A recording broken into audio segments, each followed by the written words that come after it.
Entonces, siempre que yo clausuro un conjunto, el conjunto clausurado es cerrado. Las clausuras son cerradas. ¿Verdad? Religiosa, digamos. Y resulta que el hecho de que un conjunto sea coincidente con su clausura es una condición necesaria y suficiente para determinar que es cerrado. ¿Cómo demostramos eso? La ida, hay que demostrar que si un conjunto es cerrado, entonces coincide con su clausura. Bueno, como es cerrado, por hipótesis, la definición de cerrado me dice que E' está contenido en E. Así que si yo arranco de un conjunto cerrado, su E' está contenido en E. Entonces, la clausura de E, que no es otra cosa que E unión E', estoy en un caso en el cual en estos dos términos de esta unión, uno de ellos está contenido en el otro, así que la unión me va a dar el más grande, que es E. Y ya he llegado a que E coincide con E clausura bajo la hipótesis de que E es cerrado. Y la vuelta, ahora tengo que suponer que E coincide con su clausura y demostrar que es cerrado. Pero si E coincide con este conjunto que es cerrado, porque lo que acabamos de demostrar en la diapositiva anterior, entonces E es cerrado. Porque E es igual a este conjunto que ya sabemos que es cerrado, así que el propio E es cerrado. Y una tercera proposición muy importante de la clausura es que si E es un conjunto del plano contenido en F y F es cerrado, o sea, en otras palabras, esto debe leerse, si F es un cerrado que contiene a E, donde E puede ser cualquier cosa, ¿no? Ni abierto, ni cerrado, o abierto, o lo que sea. Si F es un cerrado que contiene a E, entonces la clausura de E está contenida también en F. O sea, si E está contenido en F y F es cerrado, la clausura de E no se sale de F. Eso quiere decir que cuando clausuro un conjunto y ese conjunto antes de clausurarlo estaba contenido en F, al clausurarlo no me salgo de F. Demostración. Si un conjunto está contenido en otro, es más o menos fácil, bastante diría yo, mostrar que los puntos de acumulación del contenido están contenidos o son también puntos de acumulación de el que contiene, es decir, si E contenido en F, E' contenido en F'. Lo dejo como ejercicio. Y admitiendo que ustedes ya han hecho el ejercicio, háganlo por favor, la clausura de E, que no es otra cosa que E unión E', va a estar contenido en F unión F', porque E está contenido en F y E' en F'. Así que, ¿pero quién es F unión F'? Bueno, como F es cerrado, aplicando esta proposición anterior, sé que F unión F', que es la clausura de F, coincide con F, porque en los cerrados la clausura coincide con el conjunto. Así que allí ya tengo que E clausura está contenido en F. Entonces resumo estas tres últimas diapositivas que hablan de importantes propiedades de los conjuntos cerrados y sobre todo de sus clausuras. Si yo tengo un subconjunto cualquiera del plano complejo, primero, su clausura seguro que es cerrado. Segundo, el conjunto es cerrado si y solo si coincide con la clausura. Y tercero, si ese conjunto está contenido en otro cerrado, su clausura sigue estando contenida en ese cerrado. Moraleja de todo esto es que la clausura, fíjense, la clausura es cerrado, contiene a E, la clausura de E es cerrado, contiene a E por definición de clausura, y cualquier otro cerrado que contenga a E también contiene a su clausura, Por lo tanto, eso es lo mismo que decir la clausura es el más pequeño de los subconjuntos cerrados que contiene a E. O sea, si yo tengo un conjunto E y pienso en todos los conjuntos cerrados que lo contienen, hay uno que es el más pequeño en el sentido de la contención de conjuntos, y esa es la clausura. Justo. ¿Y qué pasa cuando clausuro un conjunto? Bueno, cuando clausuro un conjunto puede ser que pase un conjunto más grande. De hecho, si no es cerrado el conjunto que clausuro, voy a pasar a uno estrictamente que lo contiene, al conjunto. Sin embargo, el diámetro de la clausura es lo mismo que el diámetro de E. O sea, paso de un subconjunto que puede ser más chiquito a un conjunto que puede ser más grande, pero sin embargo el diámetro de la clausura es el mismo que el diámetro de E. Esta demostración más que nada la quiero ver para que veamos una técnica de demostración que vamos a ver frecuentemente en este curso. ¿Cómo demostramos eso? Primero, vamos a hacer la siguiente observación. Como la clausura contiene a E, porque la definición de clausura es E unión otra cosa, así que E clausura contiene a E, directamente es fácil ver que el diámetro del más grande es mayor o igual, no puede ser menor que el diámetro del más chiquito. Así que, de todos modos, ejercicio, ¿no? Por lo tanto, diámetro de la clausura menos diámetro de E es mayor o igual que 0. Eso creo que hasta intuitivamente era clarito, pero si tienen dudas, háganla la demostración de esto. Ahora, fíjense, supongamos que yo tomo un epsilon positivo arbitrario. ¿Qué pasa si yo tomo dos puntos arbitrarios en E clausura, digamos Z y W?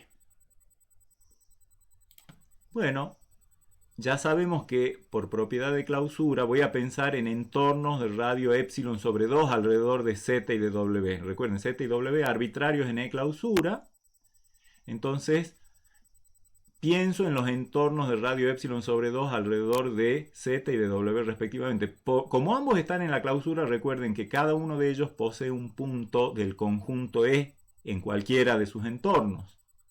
Propiedad de clausura. Por lo tanto, hay un Z' que está en este conjunto, en el entorno de radio epsilon sobre 2 alrededor de Z, intersección el conjunto E.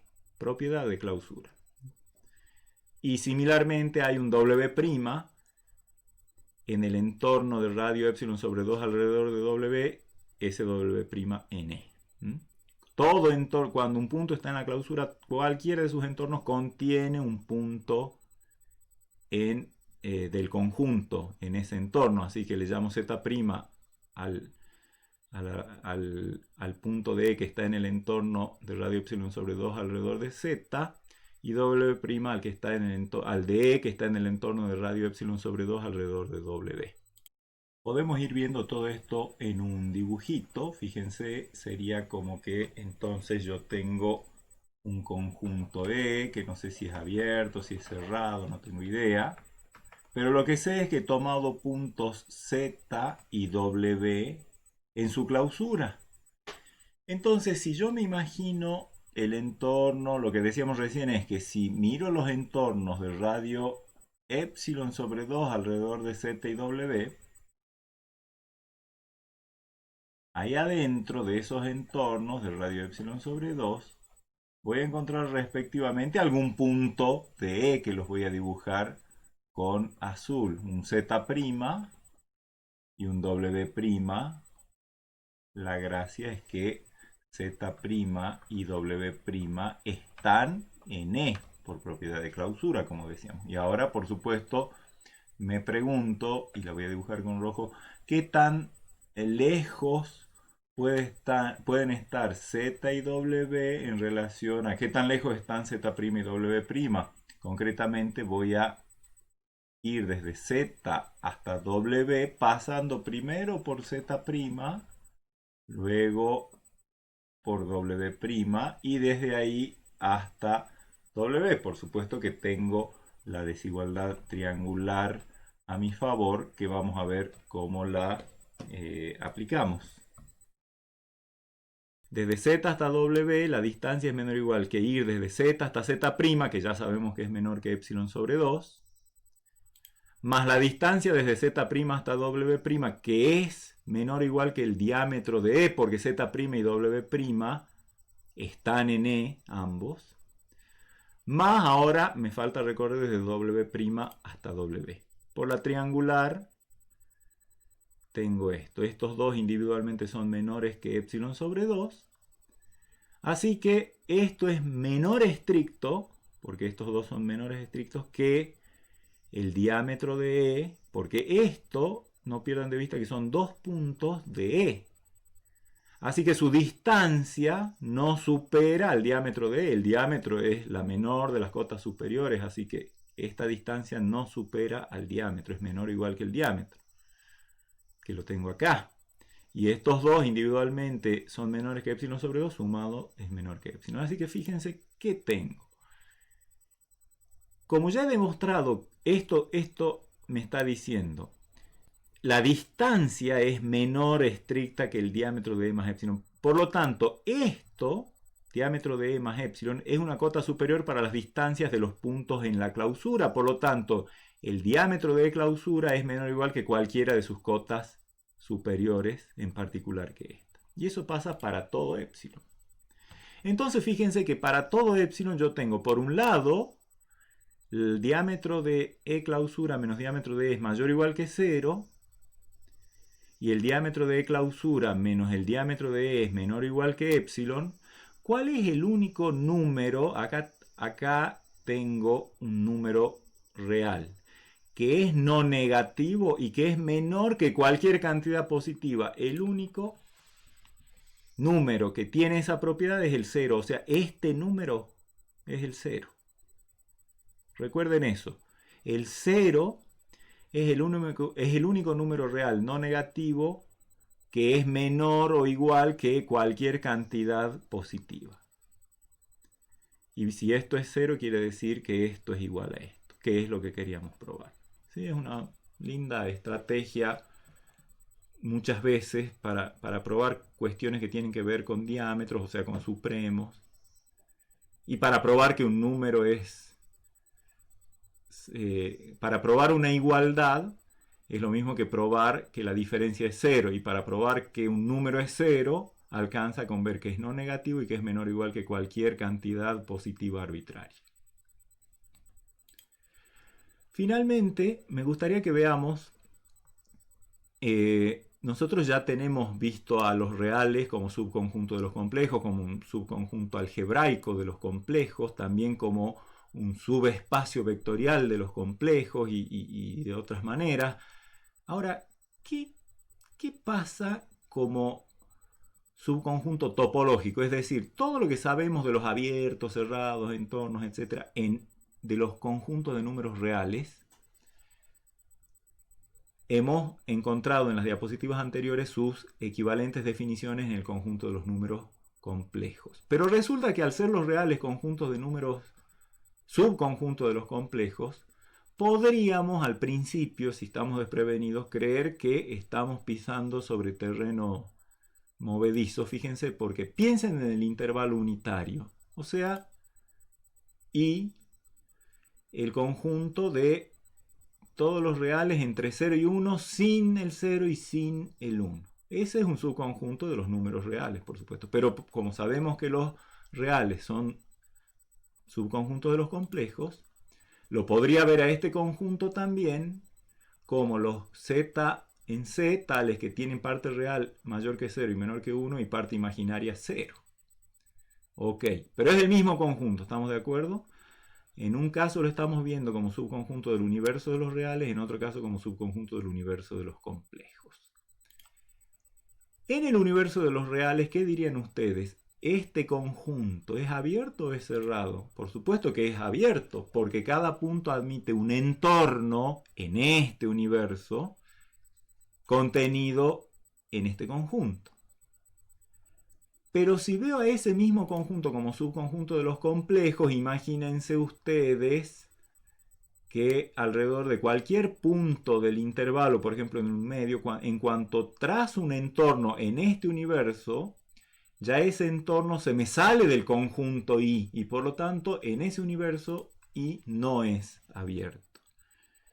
Entonces, como les decía, desprevenidamente podríamos decir, pero entonces ¿I es abierto o no es abierto? Y depende de en qué universo lo estés considerando. ¿Hay alguna relación entre los abiertos, los conjuntos que son abiertos en R, en los reales, en el universo de los reales, y los que son abiertos en el universo de los complejos? Sí.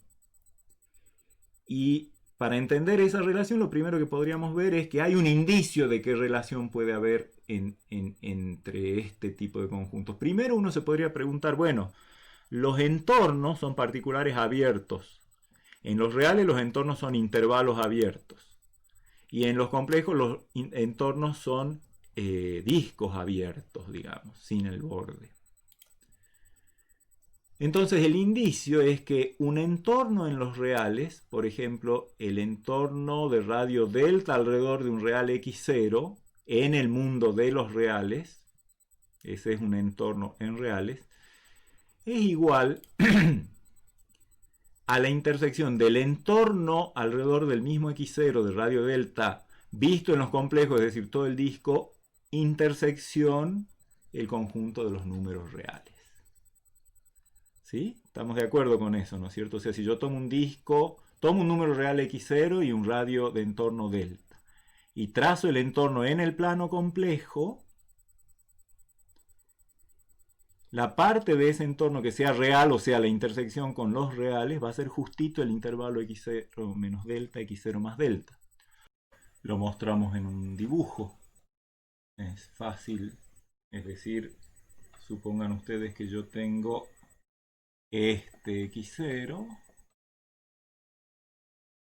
miro como si mi universo fuera esta recta que fuese, supongamos, el conjunto de los números reales, miro el entorno de radio delta en reales alrededor de x0, eso es el intervalo abierto desde x0 menos delta a x0 más delta, y eso coincide, lo que acabo de decir es que si a x0 lo miro en el mundo de los complejos y miro el entorno en complejos del punto x0, que yo sé que es un disco, justo de radio delta, la intersección de ese entorno en complejos con la recta real me da, por supuesto, el entorno en el conjunto de los reales alrededor de ese x0. ¿Sí? Me da el intervalo precisamente.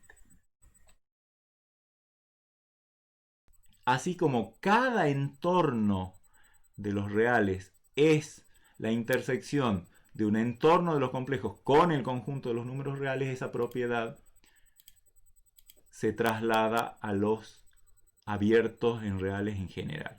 ¿Sí? O sea, lo que acabo de decir es que un entorno de x0 en los reales es el entorno alrededor de x0 visto como número complejo de ese mismo diámetro o radio, perdón, delta, intersección con el conjunto de los reales.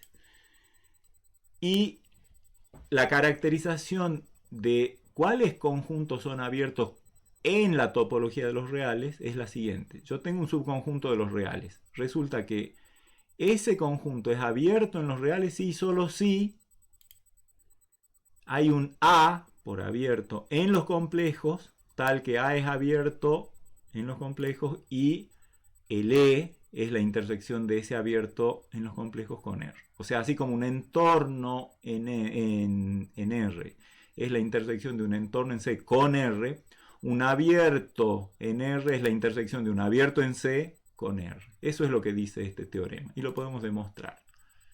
Acá está anotado de vuelta. Hay que hacer un sí y solo sí. O sea que primero vamos a demostrar que si uno tiene un conjunto abierto en los reales, eso quiere decir cada punto del conjunto admite un intervalo que lo contiene con centro en él metido en el conjunto E. Y hay que demostrar que hay un abierto, o sea, habrá que fabricarse un abierto en los complejos tal que a ese abierto, que vamos a tener que ver que es abierto, cuando lo interseco con R me da E. Entonces, para cada elemento del conjunto E, recuerden que E es siempre real, ¿no? Así que para cada elemento de E, por ser abierto, hay un radio que depende de X, tal que el intervalo desde X menos R sub X hasta X más R sub X, o sea, el entorno en R, alrededor de X de radio R sub X, está contenido en E. Entonces ahora voy a pensar, para cada punto X lo voy a ver como un punto de C, porque sí lo es, y voy a pensar no solo en el segmento, sino en el entorno de radio R sub X, ¿sí? O sea, no solo linealmente, sino voy a considerar todo el disco con centro X y radio R sub X. Hago ese trabajo para cada X de E y hago la unión de todos ellos. Defino A, el conjunto A que estoy buscando, lo propongo de esta manera. Es abierto y sí, porque estos son todos entornos en C, o sea, discos, y la unión arbitraria de entornos es un abierto. Eso no hay dudas por las propiedades que hemos visto antes. Ahora habrá que ver si A intersección R me da exactamente igual a E, ni más ni menos que E. Para eso, a este término de la intersección lo voy a dejar así y al A lo voy a poner como la definición que acabo de hacer. O sea, esto sería R intersección esa unión arbitraria.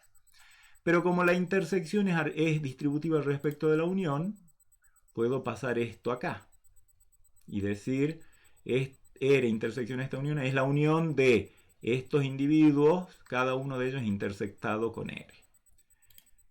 Pero eso es, recuerden que cada uno de estos, por nuestras observaciones previas, es el entorno de radio R sub X alrededor de X en R.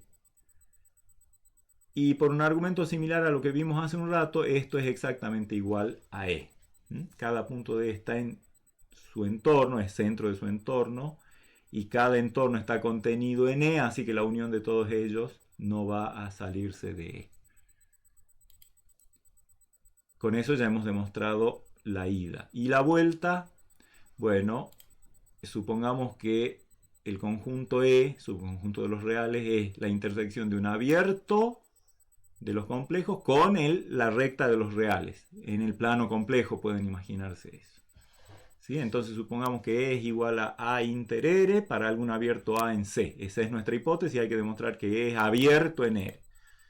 Si yo tomo cualquier elemento de E, que por supuesto va a tener que ser X un número real porque E está contenido en R,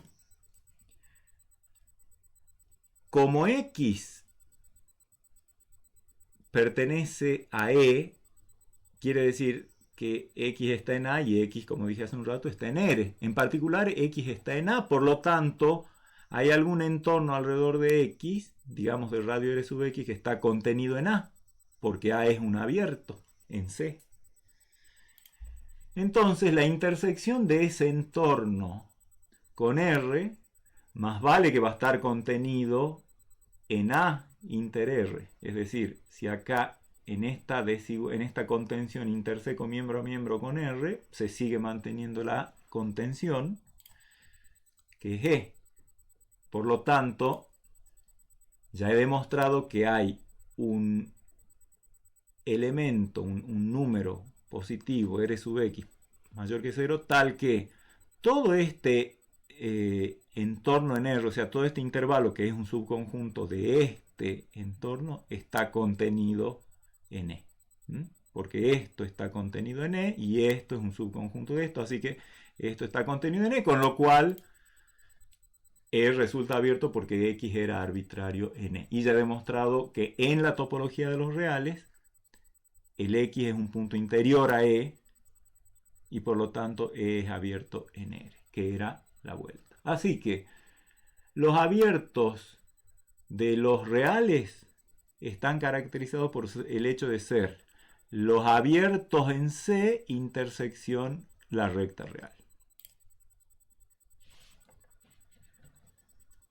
Hay un corolario que se los dejo como ejercicio. Es un poquito laborioso, pero se los dejo como ejercicio. Con los cerrados pasa algo parecido. O sea, pasa lo mismo y sale como un corolario de eso. Si yo tomo un subconjunto de los reales, E, digamos, resulta que E es cerrado en R, en la topología de R, sí, solo si hay un cerrado en C que intersecado con R me da E. Eso sale como un corolario de la propiedad anterior. Pero vamos a ver que todavía con los cerrados podemos decir algo bastante más fuerte que lo que decíamos con los abiertos. Hace un rato veíamos que un conjunto podía ser abierto en los reales, pero no abierto en los complejos. Resulta que con los cerrados va a pasar algo mucho más, más preciso que eso. Y vamos a ver que cualquier conjunto de los reales que es cerrado en los reales también es cerrado en los complejos y viceversa. Así que para demostrar eso, o sea, a este corolario de que todo cerrado en R es la intersección de un cerrado en C con la recta real, se los dejo como ejercicio. Ahora, insisto, vamos a demostrar que si yo tomo un subconjunto de los reales, ese subconjunto es cerrado en la topología de los reales, sí, solo si es cerrado en la topología de los complejos. Y vamos a ver la demostración que vemos, esa es la parte que me interesa más, de explayarme sobre la demostración, y les dejo la de esto como ejercicio. Para eso hay un lema que es bien sencillo. Si yo tomo un subconjunto de los reales y un complejo que no esté sobre la recta real, más vale que ese complejo no puede ser punto de acumulación de E. O sea, esto me está diciendo, si yo tengo un subconjunto de los reales y un punto fuera de la recta real, ese punto no es punto de acumulación de ese subconjunto E de los reales. Por supuesto, la demostración es casi inmediata si se imaginan ustedes la situación en un dibujo. La parte imaginaria de Z, al no estar sobre la recta real, tiene que ser distinta de 0. Así que le tomo módulo, que va a ser positivo, divido por 2, va a ser positivo, y voy a tener que el entorno de radio R alrededor de Z no toca nada de R, ¿sí? Porque digamos acá está la recta real, miren el movimiento del mouse, acá está la recta real, tomo un punto fuera de la recta real, trazo un entorno que no llegue a tocar a la recta real, y en ese entorno no hay números reales, por supuesto, con radio suficientemente chico. Así que, por lo tanto, el entorno reducido, que es un subconjunto de esto, y el E, que es un subconjunto de esto, si estos dos grandotes no tienen intersección, estos respectivos subconjuntos, más vale que la intersección también va a ser vacía. Y con eso, por supuesto que Z no es un punto de acumulación, porque recuerden que los puntos de acumulación de un conjunto se caracterizaban porque cualquier entorno reducido contiene un punto del conjunto. Entonces, si a algún punto yo le encuentro un entorno reducido que no tiene puntos del conjunto, entonces este punto no es punto de acumulación de este conjunto. Con eso me alcanza para decir, la clausura de un conjunto de los números reales en la topología de los reales es el mismo conjunto que la clausura de ese mismo conjunto en la topología de C. O sea, no interesa si yo a E lo estoy viendo como subconjunto de los reales y su topología y sus entornos, o como subconjunto de los complejos con su topología y sus entornos. La clausura es el mismo conjunto en ambos casos. Eso es fácil de demostrar, porque si yo tomo un punto en la clausura de un subconjunto de los reales en la topología de los reales, la propiedad de clausura dice que todo intervalo, que son los entornos en reales, contienen al menos un punto del conjunto. Así como en la topología de C, los puntos de la clausura de un conjunto son aquellos cuyos entornos, cualquiera de sus entornos contiene un punto del conjunto. En reales pasa lo mismo. Un punto está en la clausura cuando cualquiera de sus entornos contiene algún punto del conjunto. Nada más que los entornos son diferentes en la topología de R, eso es todo. Y entonces ahora pienso en el entorno de ese mismo radio R alrededor de ese Z Y por supuesto que este conjunto va a contener a esto, así que si esta intersección es no vacía, esto, donde esto es lo mismo que esto, es lo mismo que, y esto es un superconjunto de esto, más vale que si esto no es vacío, esto que contiene a esto no va a ser vacío. Así que si Z está en la clausura de E en R, Z está en la clausura de E en C, porque acá estamos viendo que todo entorno de Z, y ahora entorno es el disco, alrededor de Z de radio R, tiene algún punto de E, que es la propiedad que hace un rato vimos que caracterizaba los puntos de la clausura. Recíprocamente, si yo tomo para ese conjunto un punto que está, digamos, un Z que está en la clausura de E en C, por el lema de hace un rato, tiene que ser Z un número real. Porque la clausura de E en C es E unión E'. E es subconjunto de R y E' acabamos de ver por lema que es subconjunto de R, por lo tanto E clausura, para cualquier subconjunto de los reales su clausura está contenida en R, así que si yo tomo un punto Z de la clausura de E en C, también deduzco que ese punto de la clausura está en R, tomo un R mayor que 0 arbitrario. Como este está en la clausura, el respectivo entorno alrededor de Z intersección el conjunto E es distinto de vacío. Y eso quiere decir que hay un W que está en el entorno del radio R alrededor de Z y está en E, que es un subconjunto de R. Así que existe un W en E tal que la distancia entre ese W está en el entorno del radio R alrededor de Z, así que la distancia de W al centro del entorno a Z es menor que R. Y eso me autoriza a decir entonces que el intervalo que va desde Z menos R hasta Z más R contiene al menos ese W en E, por lo tanto es no vacío, y entonces eso quiere decir que Z está en la clausura de E en R. Así que las clausuras, el concepto de clausura, el de cerrado y el de clausura, es el mismo independientemente de si, si al conjunto E lo veo en el universo R o en el universo C. Y una última propiedad que es bien importante, nos va a servir mucho, es que si yo tomo un subconjunto de los números reales y ese subconjunto está acotado superiormente, ustedes saben que puedo pensar en el supremo. El supremo puede o no pertenecer a E. Imagínense un intervalo abierto a derecha, el supremo no va a pertenecer a E. Imagínense un intervalo cerrado a derecha, el supremo sí va a pertenecer a E. Entonces, el supremo de E siempre pertenece a la clausura de E.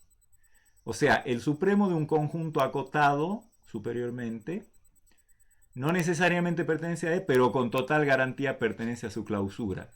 Y entonces, si uno toma un subconjunto cerrado de R y que tenga cota superior, ese E, entonces el supremo seguro que pertenece a E.